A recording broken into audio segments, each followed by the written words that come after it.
En fait, le Gamer Mentor, nous, notre mission, c'est d'amener un équilibre sain dans la pratique du jeu vidéo des adolescents. Puis la raison pourquoi on fait ça, en fait, c'est que moi, étant adolescent, j'étais gamer, c'était pas valorisé à la maison.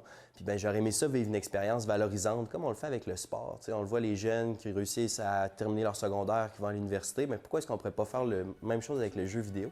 Si on lui donne le même encadrement, d'avoir des coachs, que ça soit valorisé, de leur montrer comment jouer, puis comment jouer de façon saine. Let's ride! Je sais que la semaine passée, au Gamer Mentor, on avait quand même une bonne pratique.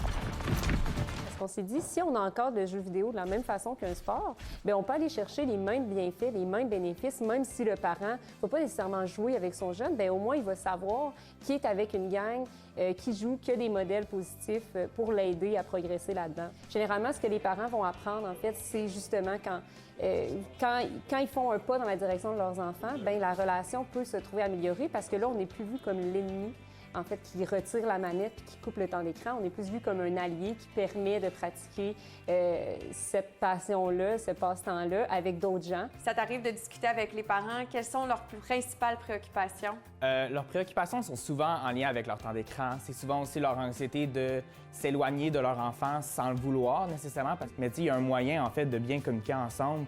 Autant que on parle de communication entre eux dans les jeux, mais la communication avec les parents aussi, c'est super important. C'était vraiment une bonne victoire, on a vraiment bien joué en équipe.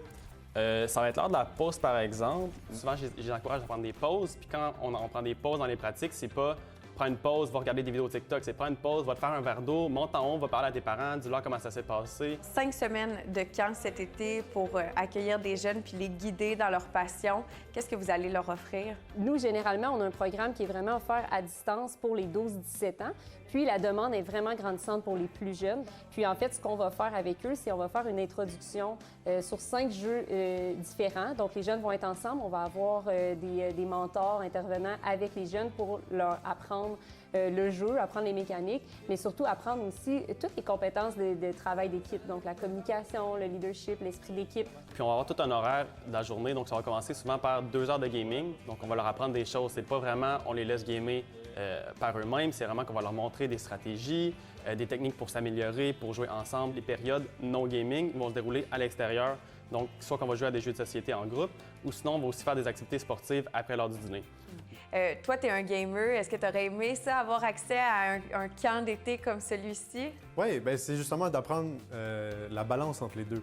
D'apprendre que c'est pas nécessairement mauvais de jouer à un jeu vidéo, que c'est pas nécessairement quelque chose qu'on doit arrêter, qu'on doit changer. C'est quelque chose qui est correct, puis c'est juste quelque chose qu'on doit continuer à bâtir d'une bonne manière. As-tu des histoires de jeunes qui ont bien évolué grâce à vous, qui ont réussi à trouver cet équilibre duquel tu parles?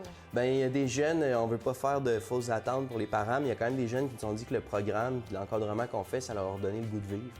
Des jeunes qui avaient perdu une certaine motivation, qui faisaient peut-être plus de sport. Des parents qui voient un changement complet de leur enfant et de la relation qu'ils ont avec leur enfant seulement après 2-3 semaines. Là, parce qu'ils font un pas dans sa direction.